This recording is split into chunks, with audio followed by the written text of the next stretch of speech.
Welcome to The Soul Space, the podcast that inspires you to discover your truth, ignite your passion, and align your life with the power of who you really are. I'm Georgia Rose, psychic astrologer.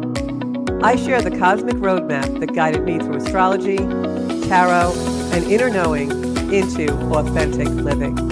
I'm here to help you decode your soul's cosmic story, reconnect with your passion, and create the life you are meant to live. It all starts within, and it all starts now in the soul space. Hey everybody, it's Georgia Rose. Must be Monday at 7 o'clock because here I am in the soul space.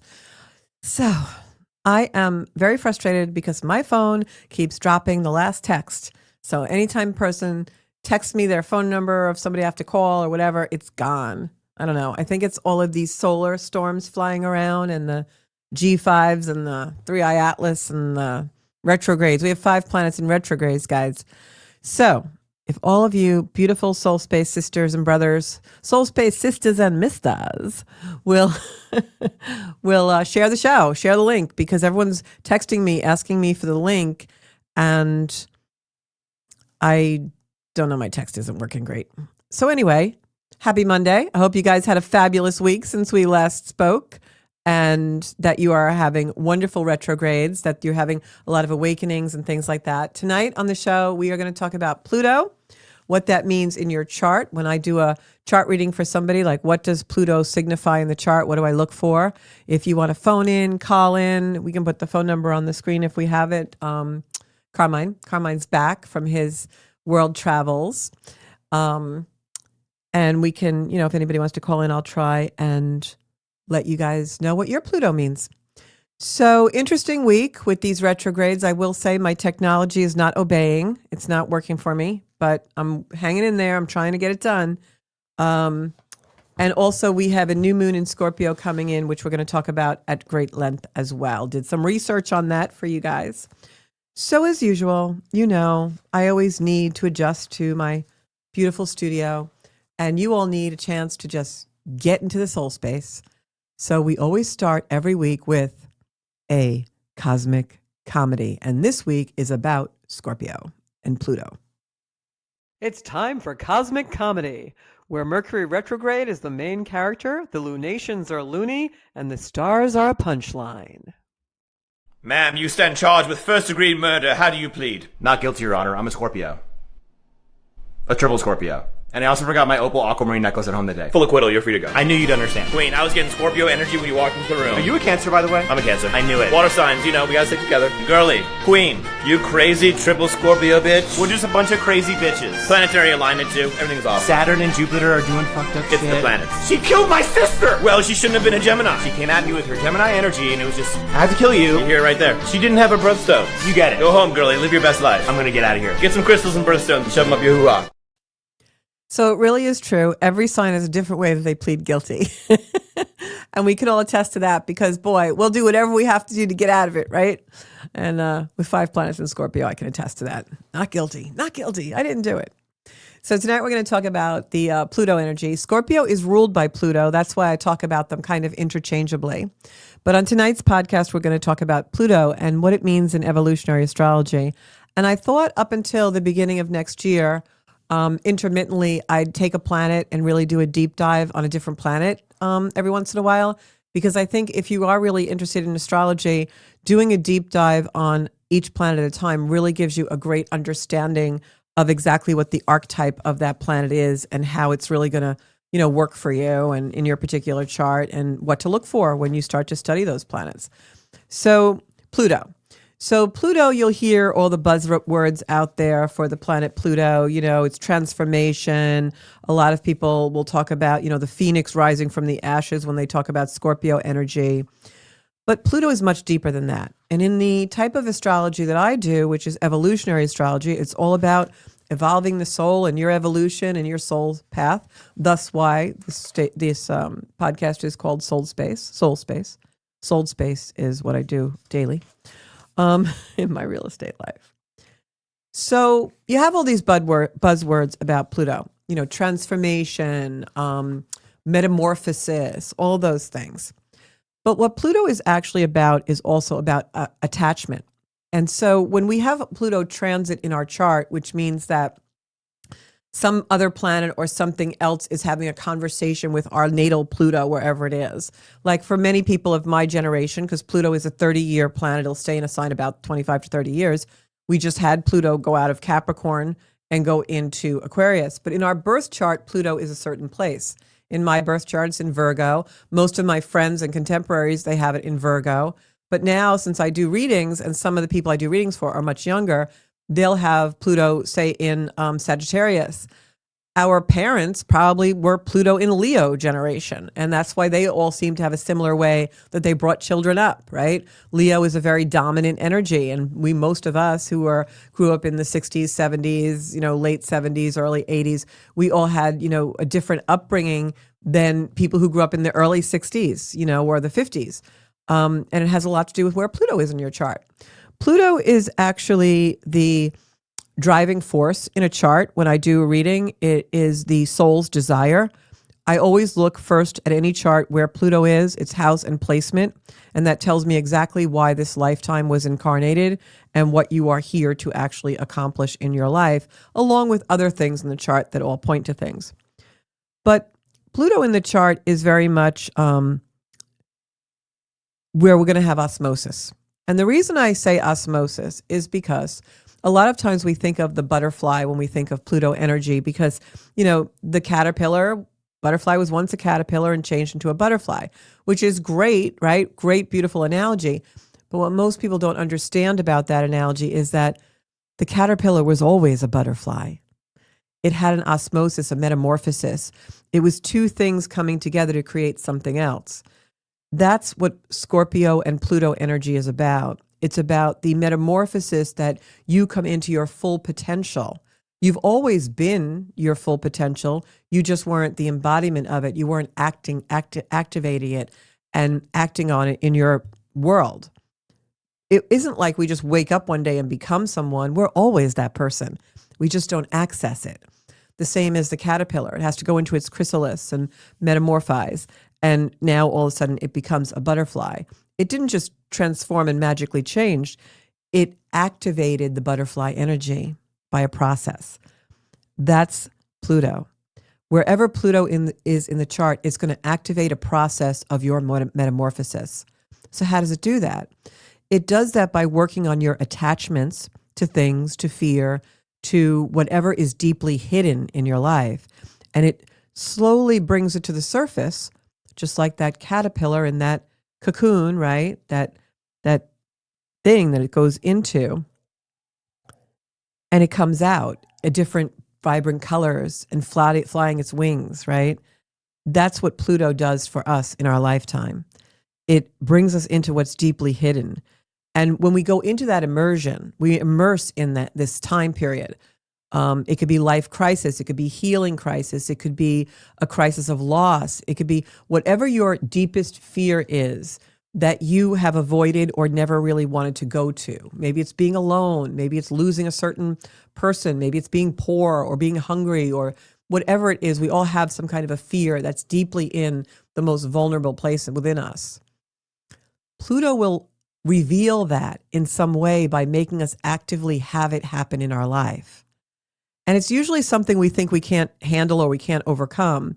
But through this deep immersion in the process of that loss and showing us what was hidden, Pluto brings us to rising from the ashes of that, and we deeply discover our butterfly, our wings, our color.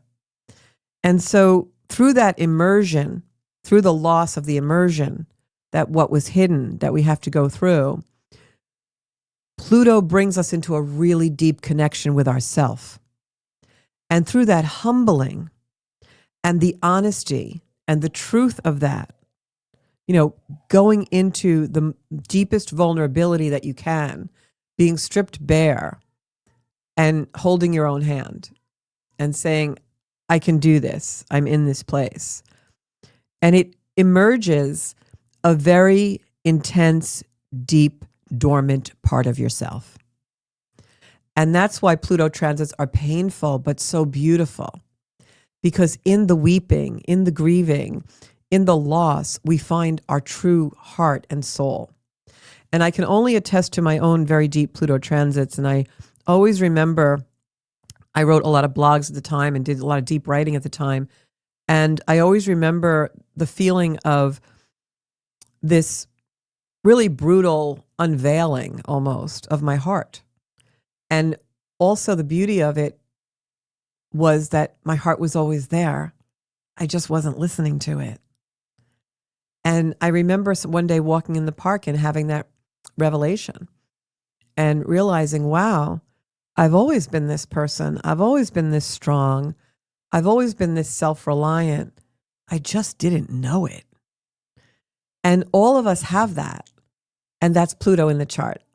It comes into our life to show us that we awaken through death, and we awaken to death, the death of something, by living life, by saying, wow, this horrible thing happened.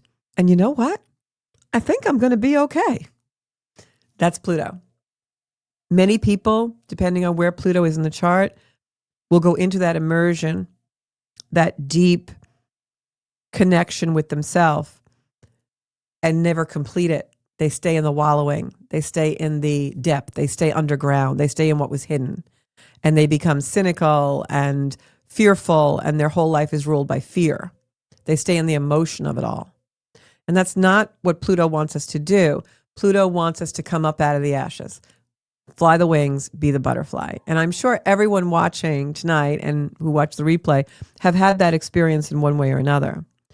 So when you think of Pluto in the chart, think of this deeply sacred place that is within each of us.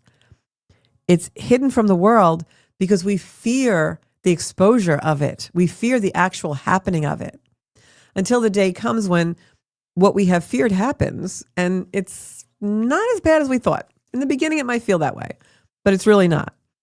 And so remember that, like I always say, everything in the chart has a polar opposite, right? Not in order to show us the opposition, but in order to integrate the energy. So opposite of Scorpio is Taurus. Scorpio is where we deeply go into our vulnerability and what is hidden, ruled by Pluto, and we come out with a self-reliance.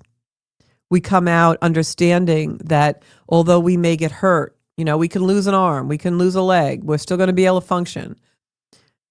We can have a broken heart, and we can still love with it. The opposite across the zodiac is Taurus. And that's why Taurus is the awareness of the threat. Taurus is all about self-preservation, as I've said many times in the show. And that's because we're in Scorpio and Pluto energy, we become aware of this deep vulnerability, and we want to explore it and merge with it. And we submerge in order to go deeply into the depth and come out with our color, our light, our wings, our butterfly. But across the zodiac is Taurus, which is the energy that shows us, whoa, whoa, whoa, don't let this happen. You better self-preserve. You can't do this. You're not gonna survive it, right? Taurus is that awareness of the exposure. It's the awareness that the threat of whatever is going to happen is instinctive. It's an instinctive awareness of that threat and something ending, that death is to be avoided at all costs. Whereas Scorpio knows the experience of the death brings us to life. So I hope that makes sense for all of you, because it's a really deepest part of our chart, and it's a really important thing for us to understand when we're going through metamorphosis, we're going through deeply cleansing, deeply sacred parts of ourselves because of a deep loss. Pluto's going to loosen up and bring out what's been dormant. We shouldn't go into the self-preservation in the sense of avoidance. What you want to do is merge with the experience. Let go of the attachment. Taurus is going to be the attachment to the self-preservation. Don't do it. Don't need to see it. Let me just stay in 3-dimension. Scorpio is where we do the growth. We build the idea, where we come up with, wow, I've always been this person. Who knew? I was too busy self-preserving to find out. So when an attachment is formed in Taurus to a person, an animal, it sets us up for the loss.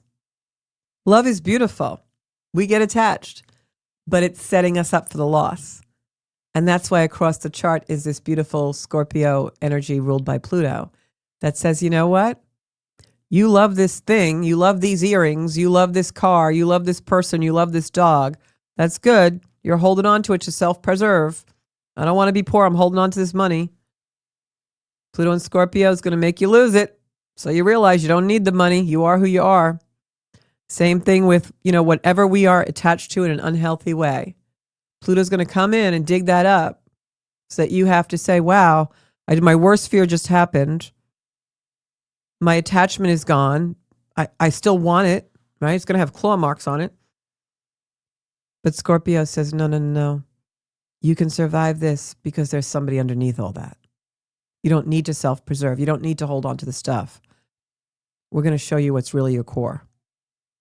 And that core will be revealed. And you may be in a fetal position, crying your eyes out, the worst fear you ever had in your life, but you will come out of it. And the beautiful part of it is that's where all your wisdom is. When you feel that, the wisdom is there. And just like Lori just said, you develop the resilience. And once you get through that, you're always going to be okay. You've been through the worst. You're good. Don't fear the worst. It's going to build you. It's going to bring you your character. The root of all suffering is attachment. We all know that, right? It's pretty fundamental. But as we learn to trust and share that inner part of ourself, that is that Pluto in the chart, that deep scorpionic merging with our own soul. As soon as we learn to trust that, we don't need the attachments anymore. We might make them, but we know their impermanence. And that's the real lesson of Pluto, is we're only here for a certain amount of time. If it doesn't work out, you get the next life to do it. That's my belief. But the consistent need to connect, to attach, becomes more an awakening than a death.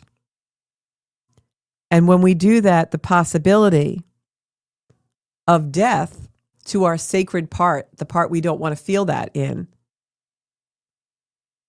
once it's exposed, we realize it's not so bad. It's like the first time you go to the doctor as a kid and you have to get a needle. Oh my God, you're terrified. Oh, I'm going to die if they put a needle in my arm. And after a while, you're just like, here's my arm. I know I need to get blood work. Right? Didn't kill you. So I had something with Sarah here. Sarah says Pluto in Virgo in the 5th house, along with Lilith and Uranus. So Uranus with Pluto is going to make these type of things that we're talking about come into your life very suddenly. It will be that you are going to learn quickly. It's going to be like the Great Awakening will come in a flash for you. Almost like you'll have a feeling sometimes when life changes or life events happen in this regard, in this framework. You may have a feeling like there's a part of you that kind of always knew this was going to happen, but when it happens, you just can't believe it. You're like, wow, I never thought that was going to happen, but you really did. It's that kind of a feeling. In the 5th house, it's going to have to do with children. It's going to have to do with your own inner child. And in Virgo, of course, Pluto in Virgo, we are the generation of learning through loss in order to find our competency. And that's Virgo. Virgo energy requires adjustment. So it'll be adjustments to do with children, your own children and your inner child in order to find your own competency. And you'll have a lot of situations like that, not just with your own children, but also I know grandchildren for you and anything like that. And your own childlike lightheartedness. Creativity is also extremely heightened in this. So don't stifle your creativity, whether you draw or paint or do puzzles or, play. You have to have that playfulness with your creativity in order to allow your Pluto to express. Very, very important. So Sherry says, is this why I'm cleaning my junk drawer right now? It could be. Sometimes Pluto will make us go deeply into what's hidden and we'll kind of throw out everything. That's more Virgo energy. But if you have Pluto in Virgo, that would be why, which you probably do. I know you're a contemporary of mine. So what this is all about, okay, the Pluto thing is all about is life is going to remove something, and that abandonment, that abduction forces an armor on us. And you become identified with that armor, that Taurus self-preservation. Pluto comes in and strips the armor. in whatever way it needs to do in your chart, in your lifetime that your soul has contracted, that is what it's going to do. And so once we recognize something sacred in ourselves that's meaningful to us, then that sacredness, our own vulnerability, awakens the sacredness of life for us. And that's why we say death awakens life.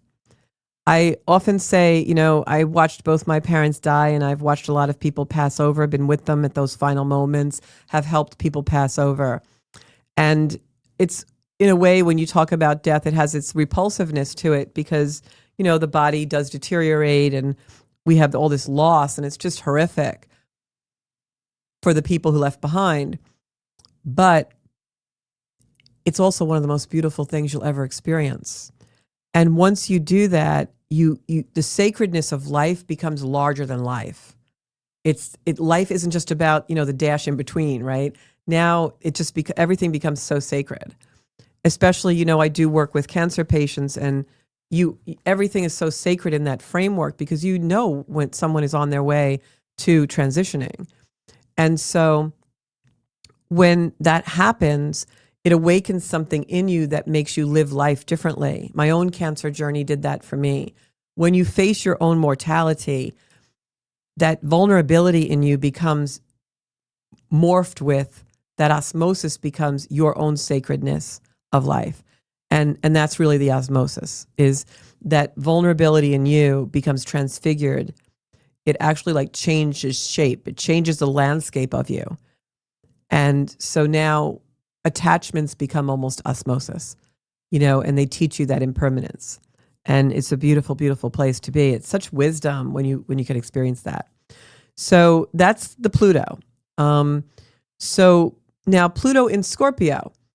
Pluto in Scorpio, which a lot of people have if you're, born in that era, it will be more amplifying these things for that generation. And if you think about it, the Pluto and Scorpio generation was the generation who, when they were very, very young, went through 9/11, So there's always going to be things like that. It's awakening the reality of death by simply living.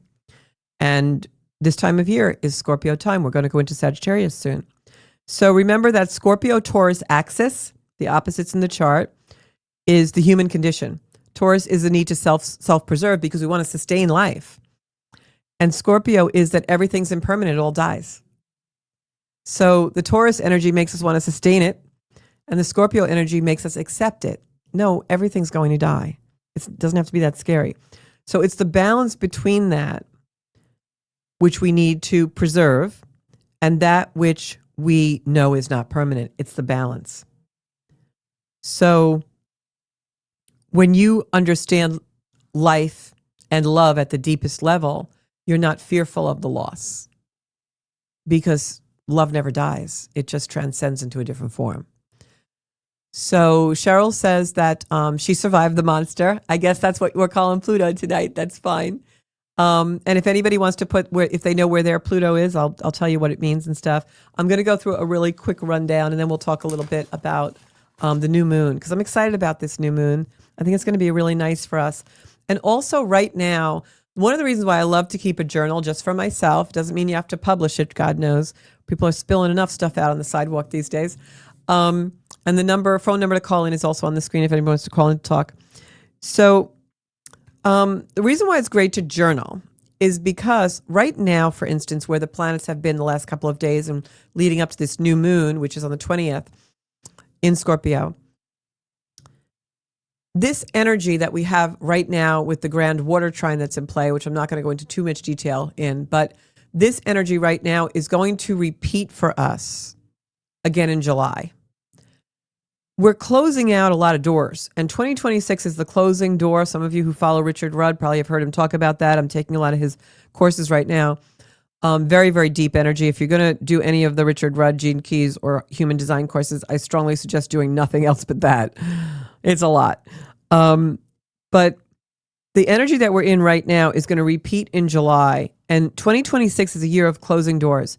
And by that, we mean 2027 is going to be whole new energy. New energy. So you want to use 2026 to make all of your adjustments and transitions. So whatever is going on right now in the charts right now for you guys in the world, this energy will repeat next July. So if you are feeling creative, you're starting a project, you're doing something, just know that come July, you're probably going to recycle back to this. So Liz says that she has Pluto in Virgo, which is this generation, my generation, in the 12th house. Now, the 12th house is naturally Pisces in the chart. It'll be Virgo in your chart, obviously. But when you have Pluto in the 12th, it's deep soul work. And that's also why you probably have a tendency towards very heightened intuition and psychic ability, because 12th house would be that. So Pluto in your chart might give you some crises or some, deep dives in your life where you had to really come to terms with that energy and your belief system and what your soul is really telling you to do. In the 12th house, it's going to be the decaying of something, like the decaying of one belief system that has to do with, sometimes it can be addiction, it can be fantasy, it can be your belief system with your own psychic ability in the 12th house, that Pisces energy of being able to connect to other realms. So if you have Pluto there, it's going to very much make you want to dive deeper, deeper, and deeper into the occult. And you will have certain transformations in your life where you have to make decisions about doing that and forming your boundaries. And so that's going to be a really big theme in your life with that transit. A lot of times you'll have to make adjustments to that energy in your life, but it's all about, your soul came here to pursue connection with source energy, with other realms. Trisha is just like myself. She's got Pluto and Virgo in the 9th. That's why she and I are so connected in our spiritual belief systems and things like that. Pluto in the 9th is a lot of times you will pursue occult things. You will pursue different belief systems. You are here to find your truth. Anyone who has Pluto in the 9th house, it's all about truth, truth, truth. What is true? What is not true? I have to live my truth. I don't care what you think. This is what I think. I got to live it. That is a Pluto in Virgo in the 9th. And what will happen is with Virgo there, you're going to have judgments about your belief system that you have to stand strong enough in your belief systems to allow them to come forward in your life and not allow the judgments to be so harsh. Same thing, Sherry, if it's the 9th house. 9th house in the chart is all about our belief systems. It's higher learning. It is travel also. Like if you're drawn to foreign travel, foreign languages, you might speak a different language. Pluto there is all about the truth.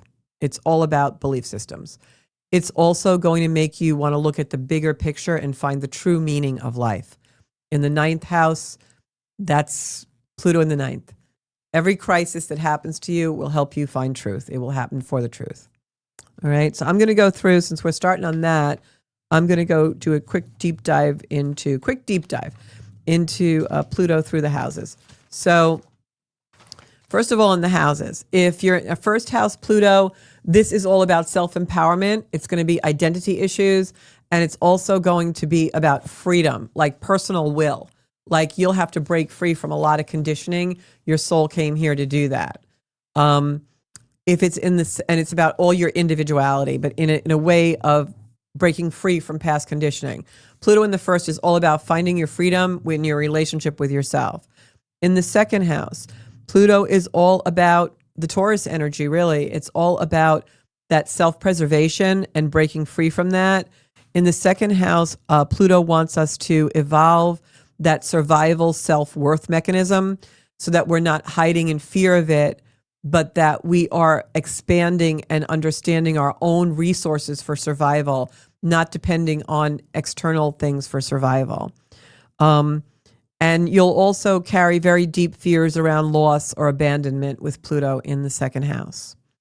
In the third house, you're going to evolve through communication, perception, language is going to be very important to you, and mental frameworks.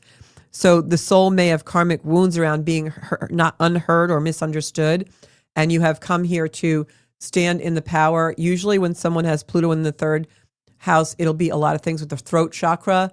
Oftentimes if someone comes to see me, they will have a lot of things with their throat, tonsils out, repeated strep or sore throats, because their Pluto, their soul is not being heard, and Pluto came here to force that communication to the surface. So a lot of times that will happen. So in the third house, it's all about Pluto came here to speak its truth and evolve through communication. In the fourth house, it's all about emotional security. This is the home and family. It's the mother. It is healing the inner foundation and family. So if you have Pluto in the fourth, you may have deep wounds and things that have to be healed and come through transformation for you through the family and the family dynamic, especially females. It could be dad too, especially if Jupiter's there. But if you have females that you have had transitions with, in the sense of they've shaped your life in some way, and you've had to a transformation or a metamorphosis through that with wounding. In the fifth house, it's going to be creative expression, like we were just talking about with Sarah. This is personal joy. That's why I say Pluto wants to express in that house. It's going to be your expression, your personal joy. It's finding life in color, coloring and colored pencils and painting and drawing and going out and seeing vibrant sunsets and sunlight. Light is going to be very important to you. It is about how powerful love can be through creativity. And it'll be about children, your own, other children, and grandchildren. In the sixth house, and also in the fifth house, it's about reclaiming that inner child voice and healing that, being authentic to it. In the sixth house, it's going to be all about service in your daily routine.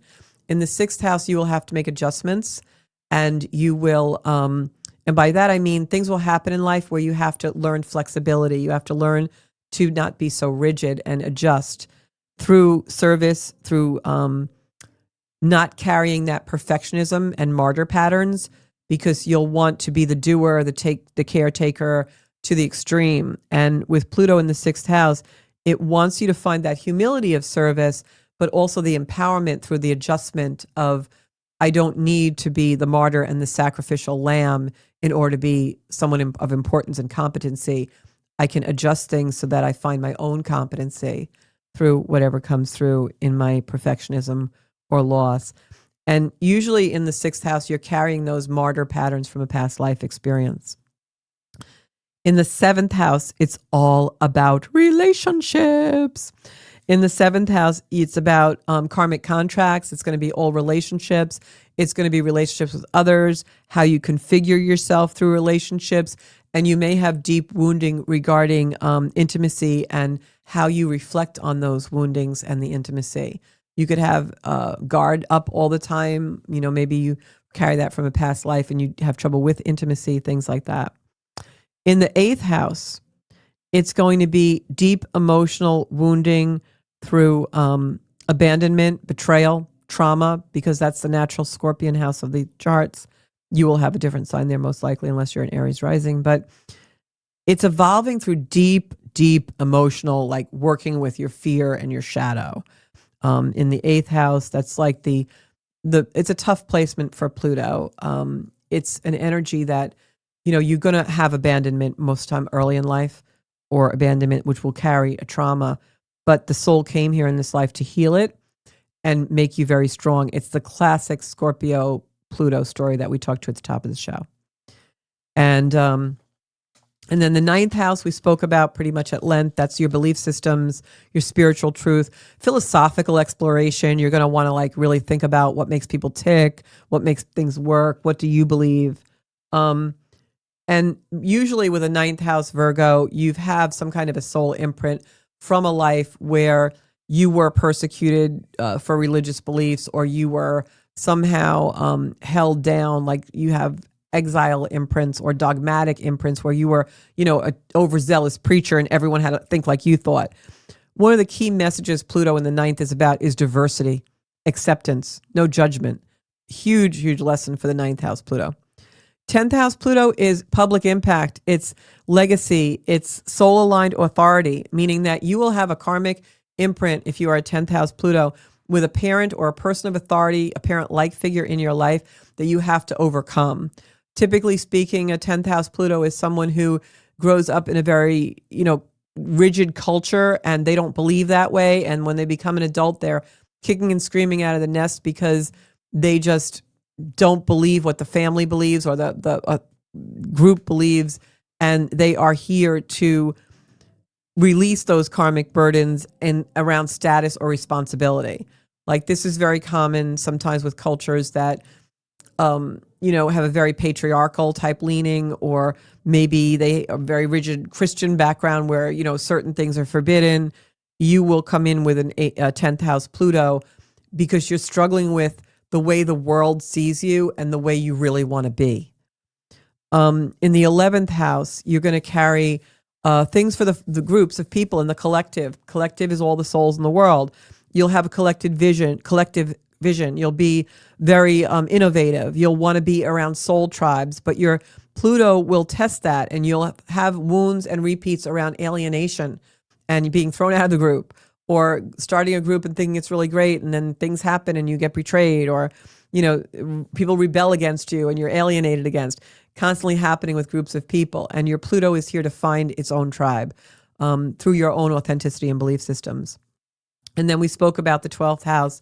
The 12th house is you're here to surrender. You're here to delve into the mysticism so that you can complete your karmic role. And wherever you are, it's very important for you to find those connections with source. It doesn't have to necessarily be with other people. You could meditate on your own or form your own group or whatever. But in the 12th house, Pluto, you want to embody that connection to source, whether that is through nature or through something that you do, because that's what you're here for. Isolation is the worst thing that you can do with a 12th house Pluto. Isolation is not good. So I'm just going to go back because I saw that Liz was saying something. Liz says, very true, Georgia. I can connect with the other realms since I was a little, but didn't understand what was going on. Yeah, that's typical of a 12th house Pluto, because in that placement, your Pluto is actually ruled by Neptune. And Neptune is that floaty planet out of bounds with no boundaries, just wants to like, woo, wee, that's that energy.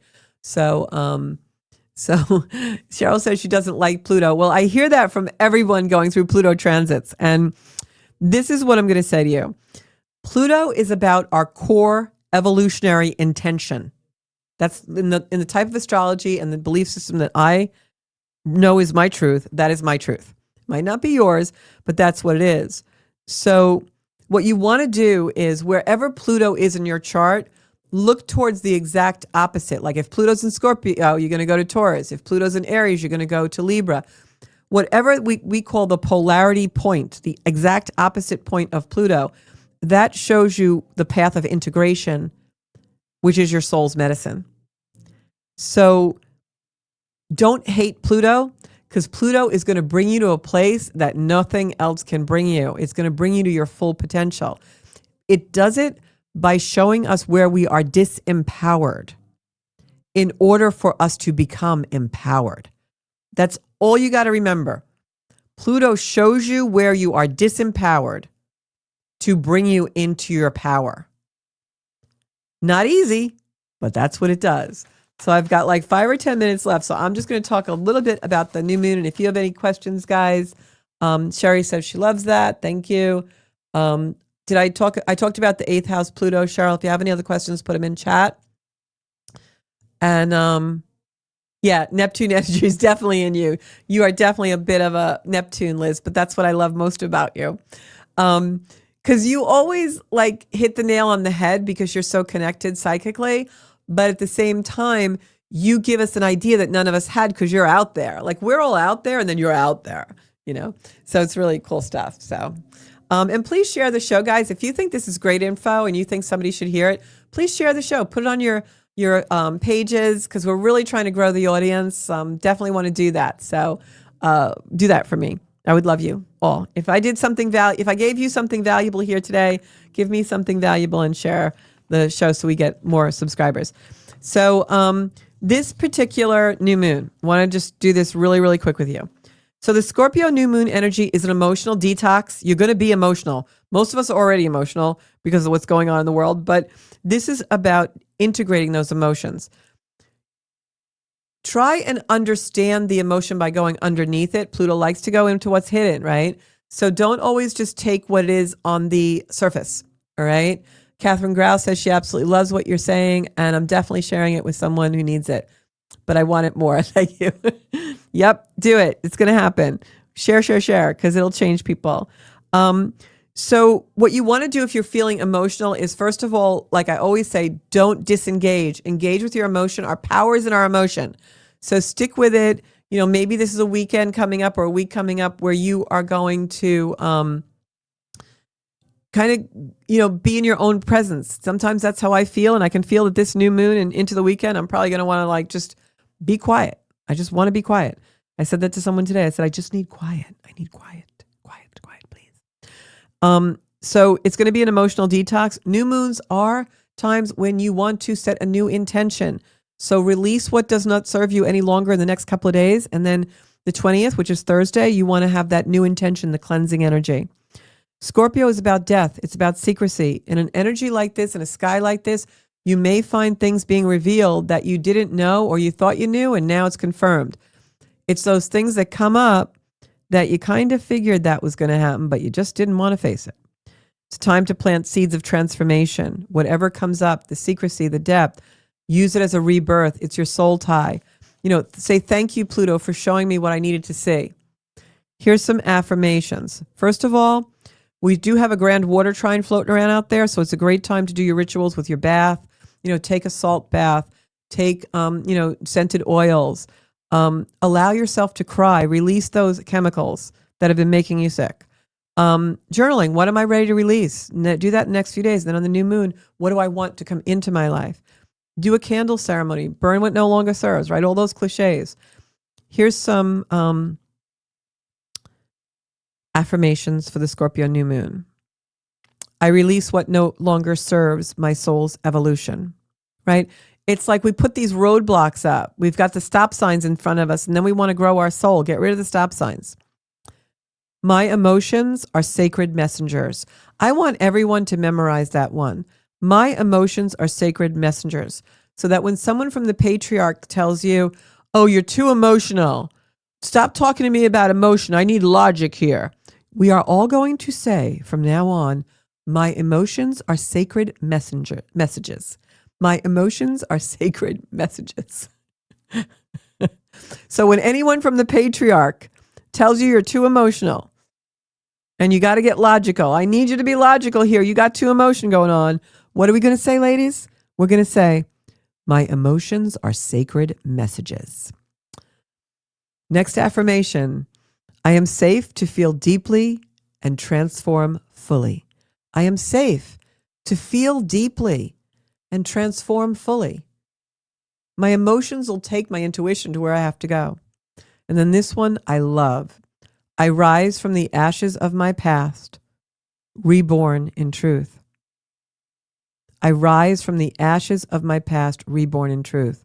So this Scorpio new moon is going to come in, may reveal a bunch of stuff to us, may make us a little emotional, but I'm going to tell you, it's going to work. Work our Pluto, work our stuff. We might feel fear, we might feel anxiety, but go through the storm, because I'll tell you, you're going to find a rainbow after it, and you guys know what I'm talking about. And that's about it. I mean, this is all for our soul's healing path. So if you're opposite to whatever your Pluto is, look at that, because that's the key to integration. If you want to dive deeper into your own Pluto, just book a reading. Zencuda.com. Zencuda. It's on the screen. Zencuda.com. Within 45 minutes to an hour, we will have you zipping around the zodiac and knowing exactly what your soul path is. I guarantee. All right. So if you thought anything I said here was valuable tonight, please subscribe to my YouTube channel, Zencuda. And also, you can subscribe to me on Facebook at Zencuda Soul Space and also on Instagram at Zencuda Official. And you know where to reach out to me at Zencuda.com. You can put comments here on this video. I always respond. And if you need a reading, let's do it. We're going to go into a new year soon. Let's find out what it's all about for you. Thank you so much for tuning in. I am Georgia Rose, your psychic astrologer, and I'll be back here Monday night at 7 o'clock. And please subscribe to the YouTube channel because I have shorts and all kinds of stuff on there. Bye-bye.